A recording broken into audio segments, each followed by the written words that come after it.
So বাংলাদেশে যে 12ই ফেব্রুয়ারি যে নির্বাচন হতে যাচ্ছে, সেই নির্বাচনে আমাদের অবস্থান হচ্ছে যে কিসের হা কিসের না, ভোট দিতেই যাব না।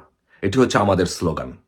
কারণ বাংলাদেশে নির্বাচনে শেখ হাসিনা নাই, যে বাংলাদেশে নির্বাচনে নৌকা নাই, আওয়ামী লীগের কোনো প্রার্থী নাই, সেই বাংলাদেশে সেখানে কোনো নির্বাচন হতে পারে না।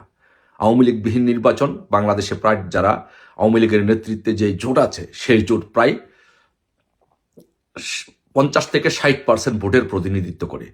সো 50%, 60% ভোটের যারা প্রতিনিধিত্ব করে, এরকম বিশাল অংশকে বাদ রেখে বাংলাদেশে একটি নির্বাচন হবে, সেই নির্বাচন বাংলাদেশে গ্রহণযোগ্য হবে না, সেটি কোনো নির্বাচন হতে পারে না। সো তাই আমাদের অবস্থান হবে, আমরা বাংলাদেশে 12ই ফেব্রুয়ারি নির্বাচনে আমরা কেউ ভোট দিতে যাব না। নো ভোট, নো ভোট, নৌকা ছাড়া কোনো নির্বাচন হবে না। সো তাই আমাদের দলীয় নেতাকর্মীদের প্রতি অনুরোধ থাকবে, বিশেষভাবে অনুরোধ থাকবে যে কেন আমরা ভোট দিতে যাব না এবং ভোট না দিলে আমাদের কি বেনিফিট হবে, সেই বিষয়টা খুব গুরুত্ব সহকারে সবাই নিতে হবে এবং এটি পালন করতে হবে।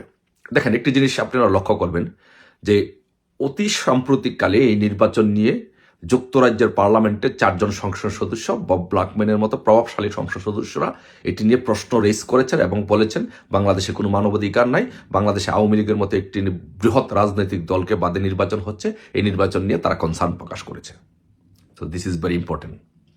কানাডার পার্লামেন্টে একইভাবে কানাডার পার্লামেন্টারিয়ান এই প্রশ্ন উত্থাপন করেছে যে বাংলাদেশে একটি রাজনৈতিক দলকে নিষিদ্ধ করা হয়েছে এবং একটি রাজনৈতিক দলকে যারা প্রায় 40% ভোটের প্রতিনিধিত্ব করে তাদেরকে বাদ দিয়ে নির্বাচন হচ্ছে, নির্বাচন আদৌ কতটুকু গ্রহণযোগ্য হবে। ইউরোপিয়ান ইউনিয়ন অলরেডি তারা তাদের কনসার্ন প্রকাশ করেছে। মার্কিন যুক্তরাষ্ট্রের যে প্রতিনিধি, তারাও একই কথা বলেছে। তারা বলেছে যে আমরা চাই সকল দলকে নিয়ে, সবাইকে নিয়ে একটা ইনক্লুসিভ নির্বাচন হোক।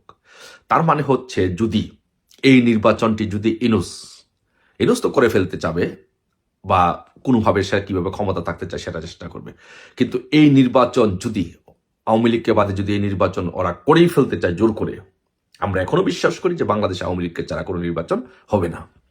বাট ওরা যদি এই নির্বাচন জোর করে করেই ফেলতে চায়, জোর করে করেই ফেলে, তাহলে নির্বাচনে ভোটের টার্ন ওভার হবে কত?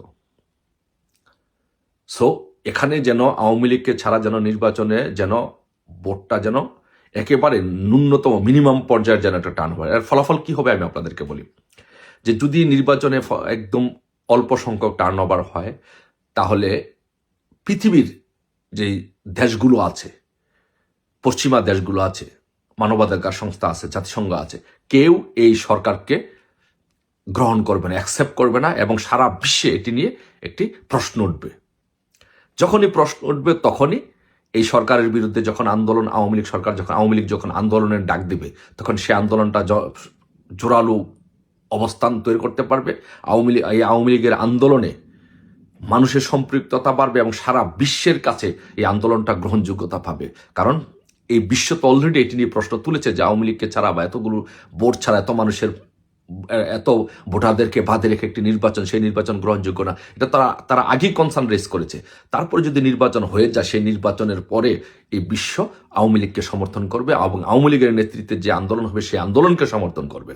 এবং এর ফলাফল যেটা হবে, যদি একদম মিনিমাম একটা টার্ন ওভার হয়, আওয়ামী লীগ আন্দোলনে যাবে, আওয়ামী লীগ আন্দোলনে বিজয়ী হবে এবং আওয়ামী লীগ আন্দোলনে বিজয়ী হয়ে যে জিনিসটা হবে, আমি আপনাদেরকে বললাম, যদি আওয়ামী লীগকে ছাড়া ওরা নির্বাচন করেই ফেলে, তারেক রহমান ম্যাক্সিমাম 3 বছরের মধ্যে এই দেশ ছেড়ে পালাবে, বা তার সাথে যারাই সঙ্গপঙ্গ জোট সঙ্গীরা আছে 3 বছরের মধ্যে এই দেশ ছেড়ে তারা পালাবে।